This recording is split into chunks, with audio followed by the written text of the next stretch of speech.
langsung mari. Oh iya. Akhirnya biyen ndek Mbah Waluya loro tak kirimi buah radoyan. Apa? Dolek wong loro kok nggo jeruk seprapat kowe kecute ra elok. Akhir apa nggo diet. Lah sing murah ki jeruk niku. Ayo malah sing murah-murah ki biasane sok marai-mari. Ngene mbokmu gedhe mbiyen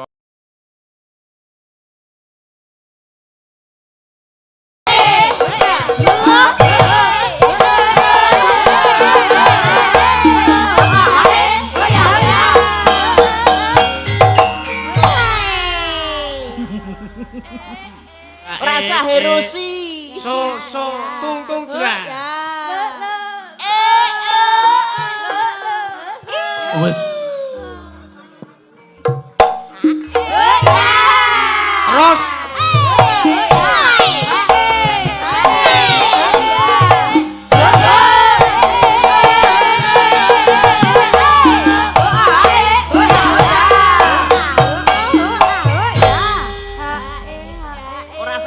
Rasa nesu. lolo ja tung tung jra. Ta. ora peduli. Rasa goyang meneng wae.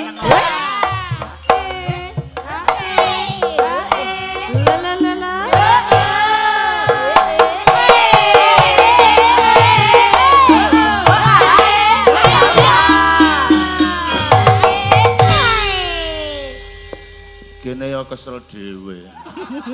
Iya. Penak sing duglek-duglek iki ra. Anggemu sing obat abet iki ra kemeng to. Ana Sing sare. Sing sare. Amendino kok enenge mung muring-muring karo sapa-sapa dimung suwi. Wis saka ngomah sangu nesu, Wong wis pilih-pilihane dhewe. kowe kuwi sing milih ra. Lah ra arep tak entuke pegawe negeri kowe malah salah pilihan to. Sing milih Entekne kowe kok kaya ngono. karo mantu ra entuk omong-omongan kira ya kowe kuwi. Lah piye kok? Aku Lah ki lho sing eneng masalah apa karo mantune? Garepku arep tak entuke pegawai negeri, kene malah ngentuke sopir. Lah sopir kok nek pegawai negeri. Lho aku ora dadi ora omong-omongan. Lah ono ke lho. Aja omong-omongan kae nggon tulisanke dilarang bicara dengan sopir. Nganti ndi anak siji kok ora omong-omongan karo mantuku ki.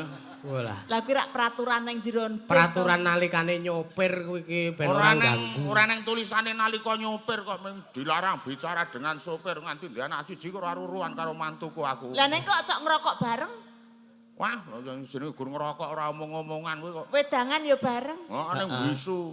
Aku anggar arep omongan kelingan dilarang bicara dengan sopir. Oh iya, aku meneng wae. Nganti ndak anak siji ora tau omongan karo mantuku aku. Ya wis Wingi tetep ya kongkonke ya ora Kuwi ki omongan. jenengan ki salah paham lho, Mbak. Lah piye? Karepe dilarang bicara dengan sopir iki ketika berada di dalam kendaraan nalikane numpak bis. Lho niku wis diterangke kuwi. Ora kok pas hari-hari biasa ngene iki omongan ra masalah arep profesine sopir. Jane nggih pun kok nalikane jelaske ning bocah niku sing. nyopir. Oh ya berarti saking lendongkol. Nggon bis ki tulisane ora neng nalika nyopir utawa nalika wedangan. Ya wis Pokoke dilarang bicara dengan sopir. Tenan nganti ndak anak siji ki lho kaya blangkem menon mantu aku. Wis karep mbah Andekno kesel andekno ngandani. kok anggere kentekan rokok kok kayak gur nyolong berarti jenengan ki. Lah nek Nyolong gone mantumu. ora omongan jenenge kok njupuk Lah ya nek aku tak pilih omongan katimbang jupuk orang kondo. Heeh. non dilarang bicara dengan sopir kok aku ora nggugu tulisan kok ndarani ora iso maca. Wis kowe dikandani ora gugu-gugu. Gah nek dikandani ndak kaya mentrok. Lho kok kaya mentok. Pakai mentrok tak kandhani. Ya. Wis ora usah ngono Nggih. kuwi. Kula nuwun Mbak Cange. Monggo, kula ya kula nuwun nang kene iki. Wah, terangane enten sing dandan-dandan. Lah iki ta dandan iki. lampu iki. Nggih monggo diskecake. Wah, Nek anu wuwung sisan ya le ora. ora kok dandan wuwung. Malah kon penekan wong ora. Ngaturke panuwun Pak Ne. Iya, Bu Nggih, Ne. awak dhewe tekan kene. Iya, Seh. Nggih. Matur wonten kersanipun panjenengan Bapak Bimo. Aku ditimbali saka panjenengane lho, Mas. Oh, Pak Bimo. Nggih. Oh, iya. Matur nuwun, kula wis disuwanke rene aben ajeng kalian masyarakat payak. Nggih. Payak apa payak? Payak. Aya. Beda lho. Eh, Anggris medun piyungan. Sret. Ngono iki karo munggah pathuk sret, ngono kuwi apa-apane beda. Oh, lah kok beda? Wah, piyai kene iki kuning-kuning. Oh, iya. Wah, anggere munggah pathuk ngono ki golek wong coklat kuwi angel. Ireng-ireng kabeh. Ireng kabeh. Wis wilayah ngono. Lah yo jenengan niki sampel Bapak Ibu, sampel saking mengko. Oh, lah iya sampelnya kaya ngene iki. Ning anggere medhun saka piyungan sret, aku numpak bis ku ambune plek ngono ki sik dhewe brambang goreng. Brambang goreng. Tempe goreng. Nah, terus Mulan neh terus daging goreng. Merono meneh terus gudeg. Ning anggere munggah piyungan pathuk sret ngono. ambune Apa? Godhong telo. Terus kok ngetan sithik ki letrong. Kok letrong. Lah kon ki ngusapi donan wong kono. Kok anggepe nek kene iki ora. Lah ya mergo sampean ki wiwit cilik ki dipakani godhong telo, godhong manding. Tak kira sampean wiwit cilik pakani letrong. Mboten. Lah kuwi terus rambutnya kriting kaya ngene mergo kuwi kan godhongan. Endi sing kriting kok Lho kuwi lho. iki jejeg. Lah kuwi lho. Kok ngerti-ngertine kowe iki. Kok ngerti-ngertine. Lah tak sawang saka kene lho, Pakne. Aja ngomongke rambut. Lah ngopo? Zaman cilik aku. Pripun, Mbah? Pokoke sing sak usiaku ki biyen ki rambut ki bodolan ki payu didol. Oh, lah nggih kaya. Rambut sethithik kowe iso dijolke lawuh. Mula mbahku biyen ki angger sesuk ki pon pasaran ngandring ku le jungkatan bengi ki mempeng banget. Wah, anggere entuk semene iki mbahku nganti gundul ki entek dijolke beres. Entek dienggo mangan berarti ya, Mbah. Kowe kuwi rambut kenceng lho anggere. Berarti iki segala rambut ki bisa dijual to? Iya. Tegese iki rambut sing Ya, sing ireng rambut terus ki- dadi wan barang kuwi lho. Iya, sing rambut gondras. Nggih. Lek rambut ki yo mestine saka gondes kok ya. Loh, lah wulu sumbu ki men sindek ra payu. Lah nek kepengin didol tak keroke. Wah, ora. Berarti nek wong gondrong ke sugih ya, Mbah. Ya nek biyen nek saiki Biyen. gur tumo. Sugih tumo. Tone barang ki ya sing aneh rambut ki mencoke ning ndi-ndi. Ana sing Nggih. ora duwe ndras ning duwe rambut. Napa, Ora Mbah? ono. Duwe Apa? nek ora ndendas kok duwe rambut ki ya ora ono. Jagung ki apa ning ndras jagung? Meneng rambute. Kayak jenenge dudu rambut jagung. Lah apa? Kayak jenenge kawul. Wah, trak kowe kuwi nek sing ngarani rambut jagung kaya rambut. Heeh, ya kaya ndras. rambut kok ya, Mbah. Iya. Aneng sing duwe rambut ya ora duwe ndras. Napa? Apa? Lah rambutan ki apa ning ndrase? Nek ora rambutan sanes rambut tambahi tan. Panjen bojoku nek tak jak omong-omongan suarane kaya mobil. Lah nggih. Apa? Atos. Kok Lah, atos kok piye? atos piye to, Mbah? Lah ya mobil atos sing atos suarane ki atos ora tau rukun karo aku. Oh, dadi atos. Kok atos piye? Lah mobil ki ora ning sing merek atos. Artos. Oh, Artos. Artos ki apa? Artos ki ya arti. Oh, Nek Artos ki ana sing merek mobil Artos ki ana. Oh, ana to. Nang ngono Artos tak kira nek sing nang Magelang kae. Terus bojoku ya wis tak openi. Kayak hotel. Kayak hotel Grand Artos Oh. Hotel. Kok pengalaman kowe karo hotel-hotel? Pun tau liwat terus maca. Liwat kok ya, Mbah. Lah kok iso jelaske? Lah kan kok ancer-ancere Grand Artos Hotel kae nganan. Oh, ora ngono pun ku ancer-ancer kok. Lah sampean ya wis tau rono. Wis aku turu nang kono. Wah, kebuak wis gandeng. Bayare pira Pak ning kono? Ora bayar lah turu ngempere lho aku guran. Sakake men. Kok mesake lah Tak semikir kira nek terus nginep ngono kok. nginep apa iki wis tau tak jak nginep nang hotel sekesuk ora metu tak kira nek kekunci nang kamar mandi ora iso buka. Lah kayak iki terangane iki lek ngunci iki utawa lek buka gur nganggo sik kertu kae ya Pak ya. Nganggo kartu gek templeke angger cocok Oh, ngono lah iya. dhewe. Lah kok tok oglek-oglek lah nganti Lah ra sempal. ngerti kok ya. Wong desa. Loh, rumah sana sampean iki kutha ngono kok. Lah kok piye suguh bubur nek kono iki sarapan. Karo rempel ati digoreng kae. Nggih. Lah tanggoku ki ya wong pengalaman. Ya. Kuwi angger trek ngono ki rempelane ki tugel dimplok lep. Lah kuwi angger trek ngono ki rempelane ping gulung. Angger trek ngono gulung. Mencelat ngono. Aku ki memangan bubur nganti entek bubur ki rempelane gluprut bubur kae. Lah kok kancaku ki ya mestine ngerti nek aku wong desa ora iso bersendok. Mlebu ngombe. Lah aku terus tak cekel wae rempelku cek ngono. Lah ki terus wae metu, "Ah nggih ngoten mawon, Pak." Ya aku ya ngomong lah nglawan nek aku ya Lah ngono. kene ya luwih katrok katimbang aku. Ngolok-olokne saka gunung. Ya ora. Ora apa-apa carane dhewe-dhewe, alame dhewe-dhewe Lah, wong nggih. urip. Bareng adus kene. Nggih. Metu ki mlosoh kabeh. Melosoh piye? Lah kan Lah kayak iki kleru kok ya nek jero ki ra ono ngene iki. Nek ngene anget, ngene panas, ngene adem. Lah dijengatke nggon panas wis terus kene iku. Lah metu ku mbro-mbro limak ora. Garing bubuti. Lah kowe kok alus men aku ngono. Garing bubuti kaya. Sesuk ora sang nginep nang hotel wegah aku. Turu nang pom bensin kuwi malah kepenak wis. Ora pom bensin lho. Wong desa aku ki jan tenan nek lelungan ki sing tak wedeni karo bojoku ya kuwi. Nang yoja pertama kuwi le alok ki medhun saka ngebis. Ngebis. Pak, rene to. Ngopo? Ana jaran mlayu ki katutan androng.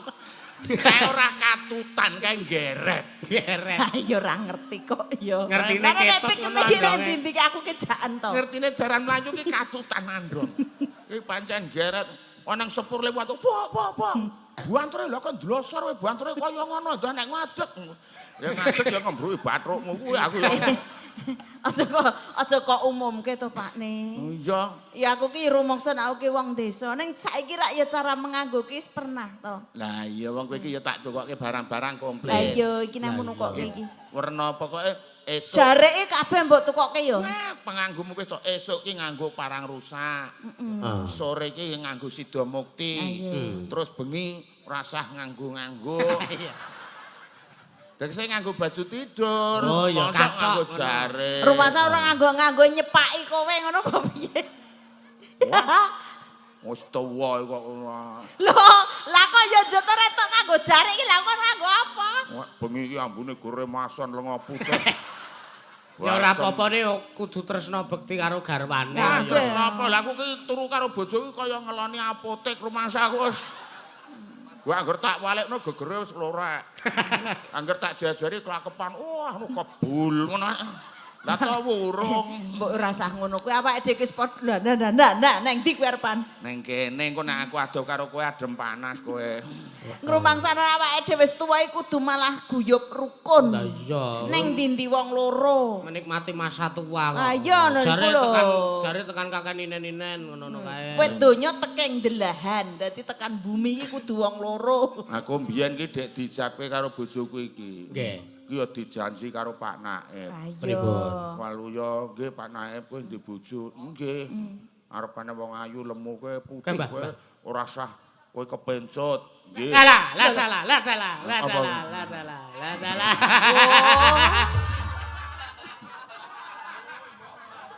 Terangane. Wo aneng sing notol bonang to. Ya karang pirang-pirang bengi ra. Lah iya, karepku ki nek mangkat rene iki tak kon nggo bantal sisan ngono lho. Sisan omahe digawa kaya turu. Nek yo ngene lho Pakne, mau ku enek sing takon lho enten mburi iki. Iya. Wiyaga iki rak ya ning siji loro sing do becike rasa ning mburi. Nggih. Moko siji ning kamar mandi. Lah sing ditakokke dalange. Iya. Nek dalange sewengi nutuk iki nguyuh ora. Enek dalange ki ra alate ra digawa. Dadi Ya digawa to. oh digawa to? Gawa padake wong urip. Oh, tak kira ditinggal. Oh, lah ngadep pada aku ah. Maksud lo? Nggo ngejok. Iki tak nggo iki tak isine iki oh iki ana saringane. Oh. Kok aku Dadi sing wis kok tak guak nang kene iki ana saringane engko dadi wedang tak ombene. Ngono kuwi. Mulane iso bagas waras. Lah sampean ki katimbang duwe gula ya ta kuwi lho bate Pakne. Wah, diomongi kok zaman biyen ki beda karo saiki. Ayo critakno ora apa-apa nek pengalaman zaman cilikmu. Anget awake ya ta watuk pilek obate ku ora ning apotek. Wah, nek cah saiki ngono anget awake ngono le nari ibuke. Piye maem bubur ayam ya? Apa maem sate? Ayam panggang. Nek jenengan dhisik. Aku mbiyen iki kan wong ra duwe. Gledhek nang depan awakku mebul panas kan duasku cuma mumet wis kaya modar rasane. Mbokku ki le nari mengene. Kepiye le dingake gendrenge main padang ya? Apa dibuka lawange menisis. Lah mbokku metu tak kira ki ya golek panganan meng nari. Apa kepengin itu? Ayo kok sederhana banget nek dhisik ki aku ya ngerti toke kowe mari kok. Tur jaman biyen sak umur kula nek cara Gunung Kidul. penyakit sing permanen iso entuk KTP iki nek wis gudiken. Mosok iya. Weh nek takono sing gampang nek ora percaya. Lah napa nggih? Napa nggih, Pak?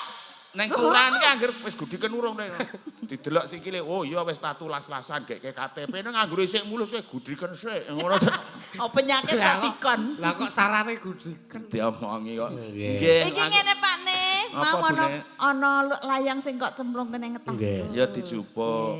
Ki ana saka kanca-kancaku saking mburi kelir wis ngelungi kula. Heeh, ya. Lah iki saka Pak Basir SRC TM itu kok ngono Mbak, toko SRC lho Mbak. Oh iya. Kan cabangku kan dari Pak Basir SRC titik Singa depan Madurejo. Nggih. Toko. Salam kagem Mbah Waloyo. Nggih, matur nuwun. Iki ana bon catatan bon ku lho. Oh. Nama barang mil 2. Wah, malah bon. Ayam goreng, ayam goreng, ayam goreng. Wah, ngawur wae kowe. Aja ngono kuwi to. Lah iki ayam goreng. Iki kok mung karindas karo cakar ki ning ndi to. Oh, dasare ingkung. Ya. Nggih. Kuwi sajen Oh, sembrono. arane didol. Napa meleh, Mbak Cangik niki wonten Kowe bajekno dikeke aku. Lah ya dikeke kabeh bendina ora tak nake sampean ya tak balekke monggo. Nggih. Aku ki nek karo sampean ki tak tetep Tetep apa? tetep senget aku lah ngono kuwi. kok tetep sengit. Kok tetep sengit Pak Diwaluyo, Pak Nggih. Kasri Riyanto njaluk lagu pepeling karo Caping Gunung matur nuwun. Iki mul jane arep nyawer munggah ning isin karo mantrine Sontik. Oh, lah isen pripun? Lah mbuh. Wah, Lambo. ya meneh kuwi. Ki ana neh iki. Wo iki. Sugeng dalu Masda saking kula Pak Mulyanto nyuwun gending bersih desa. Pangapunten nderek pun was kertu nama ingkang iki ana kartu ude kambing Mara Mulya lho Mbak. Melayani jual beli kambing, masak tongseng, gule, terus karo nasi bok. Siap diantar sampai tujuan. Nah iki ana nomor HP-ne Pak Mulyanto 0857 27127457. Mbok kok tak ngampil gambare anu niku wedhus. Sik, nomere mau ke salah kuwi donge 5 kuwi. Oh, komestik niki. Kuwi nomere enek sing donge 5 kuwi, Mang. Oh iki wedhus iso baguse kaya ngene ndek brengos barang. Sampeyan ora ndek brengos, ora ndek jenggot, kalah karo wedhus iki. Kur kalah karo wedhus ora apa-apa. Ndek brengos malah darani lele ora niki. Nggih. Wedhus. Wah. Kowe ngerti? Apa? Wedhus lanang iki sing lanang iki. Iki sing wedok. Tengere? Lah pipi wedhus iki ning ndi? Pipi wedhus iki ya ning ngarep iki. Ora wae. Lho kok ora piye to? Nang nggon pupu kene iki. Ya ora mosok dibalik. Delok anta wedhus lanang kae. Heeh. Nek kepethuk wedhus wedok. Iya. Nek ngambung ora nang nggon pipi.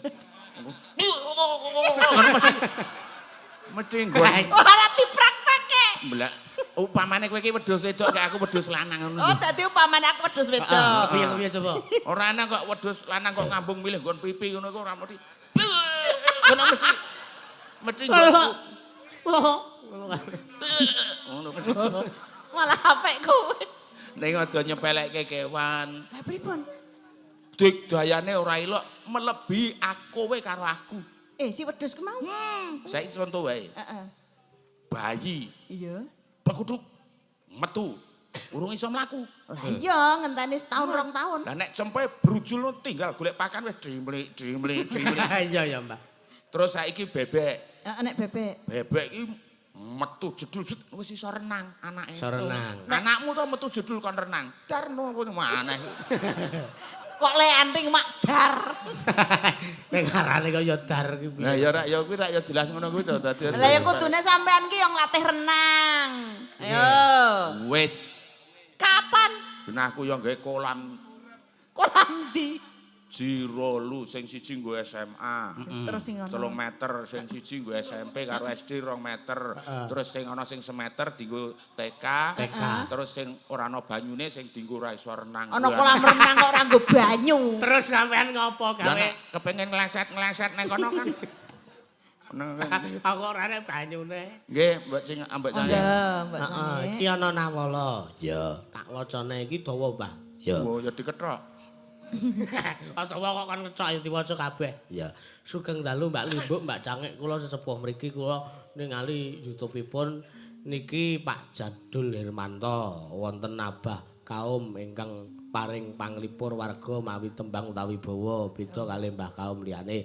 Tepate Mbah Rohman kaum Sri Martani nggih. Kula nyuwun podang kuning utawi caping gunung niki wonten dana 300.000 kagem transport menawi rawuh menawi mboten kasumanggaken Mas Dalang madosaken gantos. Oh nggih, heeh. Nggih. Ngono kuwi, Mbah. Oh, Kersane pripun sakniki?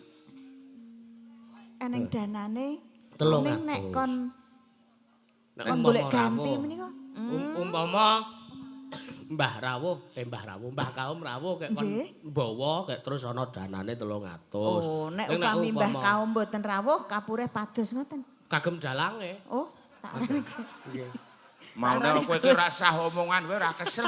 Lah ya kuwi gur genah. Kowe nang genahke rawuh ya gur tuna kowe mbok wis. Ora ya engko goleke ganti sapa sing ngembang. Nggih, Wah, monggo. iki terus ana iki mau le nyawer nganggo rokok sak bungkus mau. Minta lagu sengit kalian Diwul Gunung Kidul yang nyanyi Mbah Waluyo kali Mbak Sohin. Oh, tulisane Sohin. Iya. Dari anak-anak dari bapak-bapak panitia dan bapak-bapak muda. Oh, bapak-bapak muda. Bapak-bapak muda, anak-anak tua. seneng. Monggo ndi dhisik Ayo iki iki mau apa? Capek gunung apa? Apa? Capek Capek gunung gunung. enten. Gunung. Pepeling wonten. pepeling ya wonten. Nggih. Oh. Sing singkat sithik, sing pepiling sithik. Nggih. Pepelingno ngemutaken dumateng kita sami mugi tansah saged kalian Gusti Maha Agung satemah tansah pinaringan barokah. Amin. Arep tok bawane ora? Lah niki.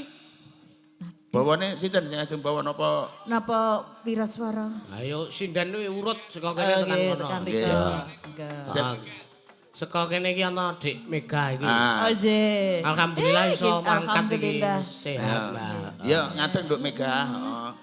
Iso ngaten. Karo lenggah ya ora apa-apa. Karo lenggah Karo ngaten. lenggah wae wong Oh ya, giliran kok. isih rada yang ngono ya. Ora wis mari jek. Oh wis mari to. Bojoku malah urung mari. Kok ana Lombok dawa banget to, Pak nih. Ana Lombok kok dawane sakmono kuwi. Gur Lombok kuwi lho gedang gede-gedene semono kuwi kepiye? Lah iya. Lah nek cilik dipaidu. Ya. Ya. Ayo Ayo, Dik Nak. Mega. Urut pokoke rata kabeh.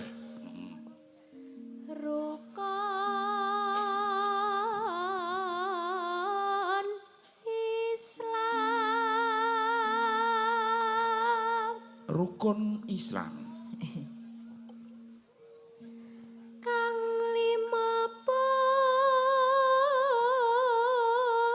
punika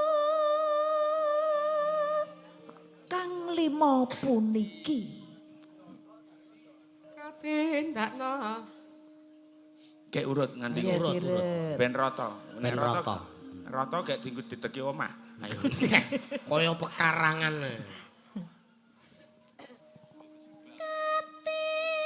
tindakna Sindene serpeng. Nek iki mau sindene gombang. Dewe-dewe. Iki sindene serpeng. mreng para sesama Serpeng. Serpeng. Gelungane buntur seser awake Ayo, rada gepeng. iki sik sekonjonge. Ora iki saka kene cerak kene piyungan patok. Oh. Iki Sekonjonge. gentrone lho. Lanjut gentho niku lho. Lah iki ora atos suarane lho. Ayo Nduk. Anakan kawah kawah. ngelanggeran aku Oh saka nglanggeran to. Saka kawah, saka kawah nglanggeran. lah biyen-biyene iki ya aktif kae iki karang probo Lah kene kok ditelepon Mbah Waluyo ora diangkat. Hah? Kene ditelepon Mbah Waluyo ora diangkat. Lah ora ndek perasaan ngono kok. Jarane aktif. Sendek. Bu Maria mangga. ngawure kuwi ora ya Ora ya, Lek. Jenenge ora apa-apa sapa wae sing penting iki tlekae karo tekone. nggih Tintingane Mas. Sing seru nek nending ku ndak dikumpet ngono. Aja padha ditinggalke, aja ditinggalke. ditinggalke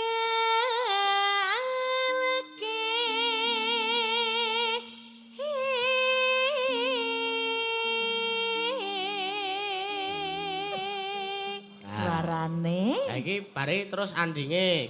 Iki sindene semen, penjane Bu Supreh. Iya. Oh sing asmane Bu Supreh iki to. Supreh ya iki. Walah. Eh, supreh ora supreh. Lah aku mau Supreh. Supreh. Nyebut apa-apa ki preh karo preh ki beda artine. Ya padha no. Kaya nyebut kupluk, ki nek alon kupeluk. Oh, kupeluk. Nek kupluk iki. Heeh, kuwi jane kupeluk gitu karo plinteng. Ki nek cepet. Nek alon Ketapel. ora wani ya arep ngono. Rawane ya nggo senter. Yo. Ayo apa Preh? Dieling-eling Preh. pun mboten perih kantun linu. Oh iya iya. Nek Preh kan berarti kebanteren. Iya. Kepleset.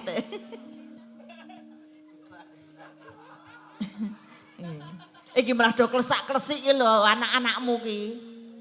Aja ganggu to. Rukun Islamku niku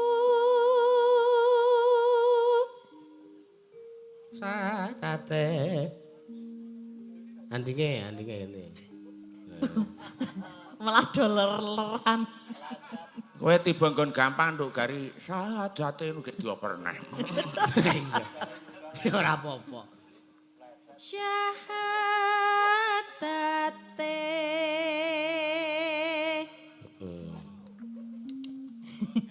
kang angka siji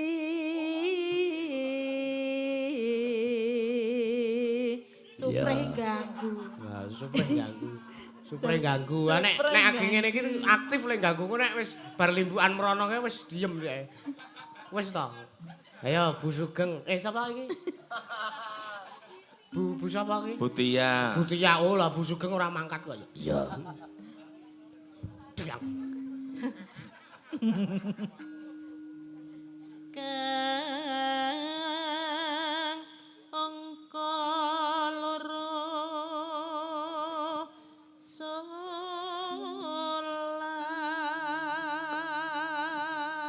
Bajute Dedek. Dedek. Ya ketok cilik lho niki sebelah.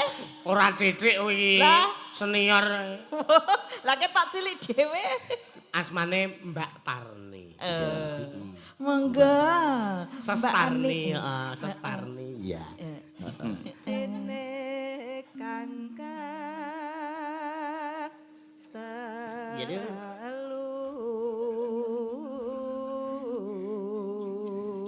Nek sing pojok dhewe rawani aku. lah ngopo? Lah ngopo ora wani? Kuwi Bu Dewi Yul. Iya. Ya do ngalih jenenge to bengi iki. Kuliah. Lah padha wae jenengmu jare Waluya mbok leh yo ana. Ya nek parapaku pancen Rudi arep kepiye-kepiye. Ana parapan kok luwih moncer. Rudi iki ana singkatane. Ana apa? Awake kuru ndase gedhi. Oh. Dadi bendal. Heeh, nyata aku rayap nganggo helm kok. Monggo Bu. Kaya ular kemlowo. Kaya ular jeruk. Ramadan nindakno poso. Yen ngapunten turahane disukake Mbah Waluya nggih. Nggih, Mbah. Aku wis bar mangan turahan mau. Ora niki nggon bawa iki lho. Aku nek Nek wedok-wedok ora usah seseli lanang. Oh iya. Wedok. Ya ora Ora apa-apa. engko nek ora diseseli ora piye ngono. Men ora usah piye-piye. Ah iya.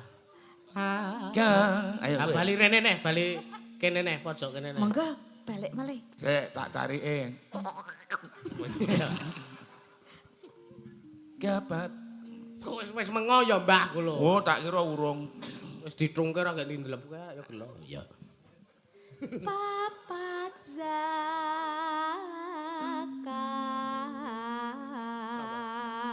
zakat. Ping 5. Kowe sing ping 5, Nduk. Iki pisan-pisane urung sak ayo. Iya. Ping 5 ngibadah haji. Nah, genti meloncat wae langsung suprih ayo. Iya. Rukun Islam sampurna. Ya. Enggak. Tugase Mas Kimpul. Mas Roni. Iya. Roni po Kimpul. Aja Mas Roni agak kesel Mak Kimpul wae. Iya.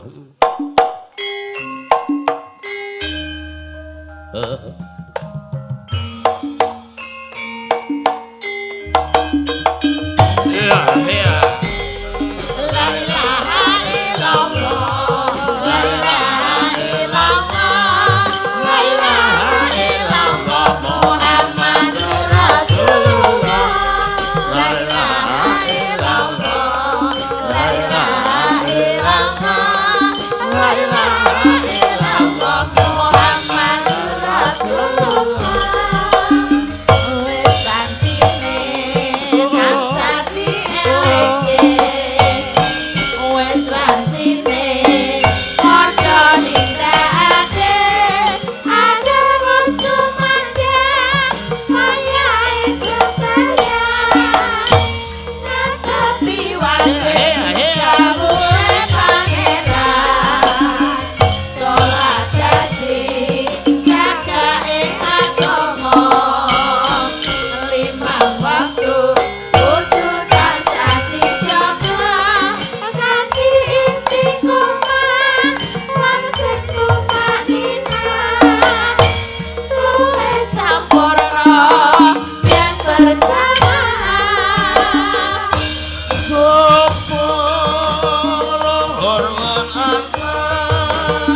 salat sayang dingadoke tindak lunga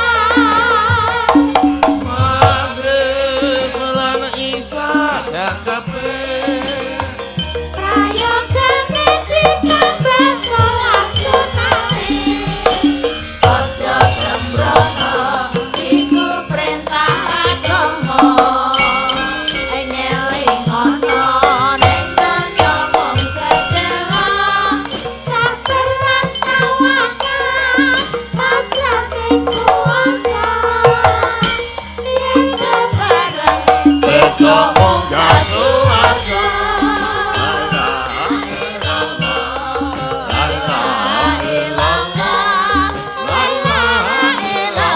Muhammadur Rasulullah. La ilaha illallah. La ilaha illallah. La ilaha illallah. Muhammadur Rasulullah.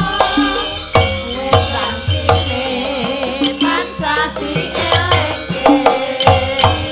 Wis pancine padha nindakake agar wis kumandhe mayahe sembahyang ngadepi wajib kawuhe pangeran salat dadi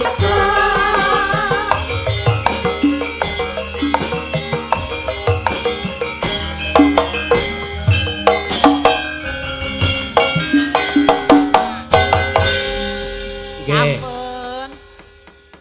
Sampun pun sendikani Nggih. mugi dados rornaning penggalih. Ulang nggih. Iki ngemutaken dumateng kita sami. Nggih. Heeh, ki mau sing caping gunung ki mau Mbah Men pinangkani soalé iki wis lunas. Iya, wis lunas. Heeh. Saben semono kuwi, yo. Mek kaya karo kancane ayo dikancani ya Lah iki urut saka kene iki suwe banget ora nembang. ora nyewara ora enggak sing gede ya nak Nganggur nang omah gur masak. ya Riki Ayo ngadeg Alah. Mega.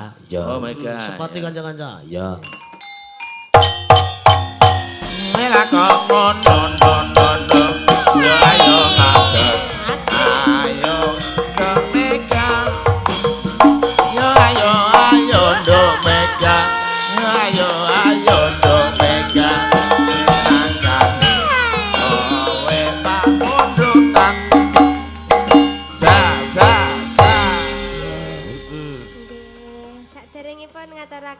wilujeng dalu Mbah Sugeng Waluyo dalu. Mas. Sugeng dalu. Nggih, Mas Dauki. Piye kabare Wingi mriyang jarene. Alhamdulillah sae, sampun sehat. Ya alhamdulillah. Nggih, Aja cok keceh to, Nok. Nggih.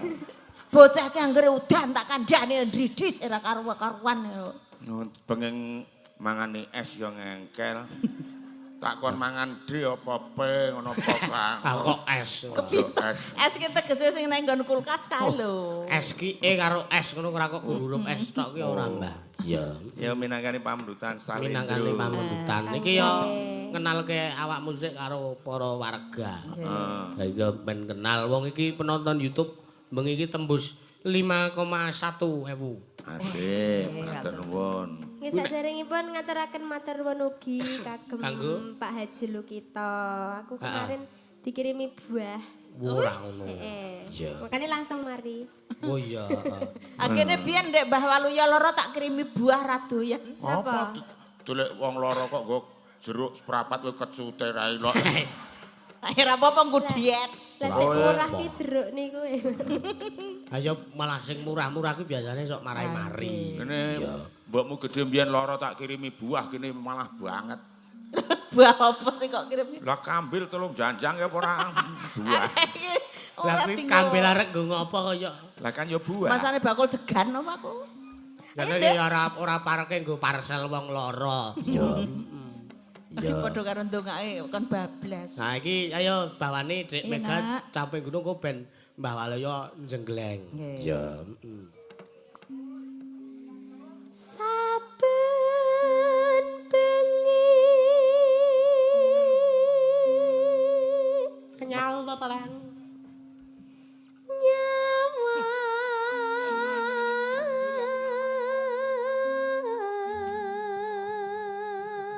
Arep nang ndi? Ngopo? Lah kok melayak-yakan tekan kono. Lah kene iki mau ora didak, lah kene iki ya disewa lho iki panggung iki. Ya. Kok Ayo Mbak.